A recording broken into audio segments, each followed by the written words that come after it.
శ్రావణ మాసం శుక్లపక్ష పంచమి రోజు నాగపంచమి నాడు నాగులను పూజిస్తారు.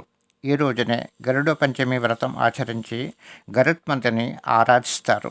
ఈ సంవత్సరం శ్రీ క్రోధినామ సంవత్సరం శుక్లపక్ష పంచమి ఆగస్టు 9వ తేదీ శుక్రవారం రోజున నాగపంచమి అయింది.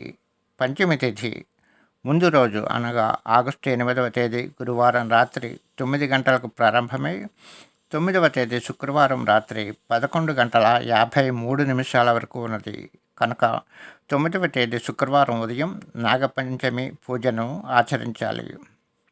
వివిధ పండితుల గణన ప్రకారం తిథి ప్రారంభం ముగింపు సమయాలలో కొంత వ్యత్యాసం ఉన్నది.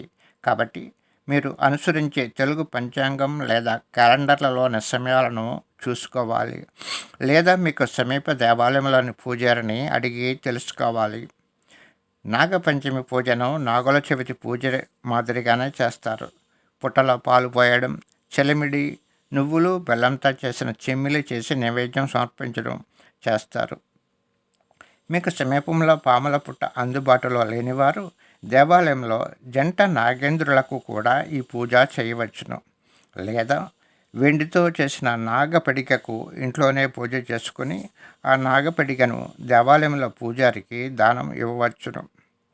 జాతక రీత్యా కుజదోషం కానీ, రాహుదోషం కానీ, కాలసర్ప దోషాలు కానీ ఉన్నవారు ఈ నాగపంచ పూజ చేసి ఆ దోషాలకు తగిన నివారణ పొందవచ్చునని పండితులు చెబుతున్నారు. వివాహం ఆలస్యం, భార్యాభర్తల మధ్య విభేదాలు, సమస్యలు, సంతాన సమస్యలు, కుటుంబంలో ఎవరికైనా పితృదోషాలు ఉంటే ఈ పూజ చేసి ఉపశమనం పొందవచ్చునని పండితుల సూచన.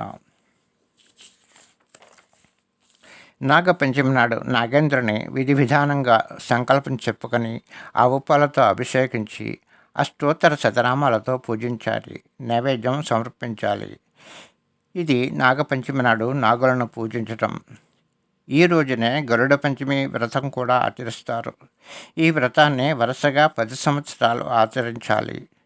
అన్నదమ్ములు ఉన్న ప్రతి స్త్రీ కూడా ఈ గరుడ పంచమి వ్రతం ఆచరించి శుభాలు పొందవచ్చునని భక్తి ఆధ్యాత్మిక గ్రంథాలలో పేర్కొనబడినది.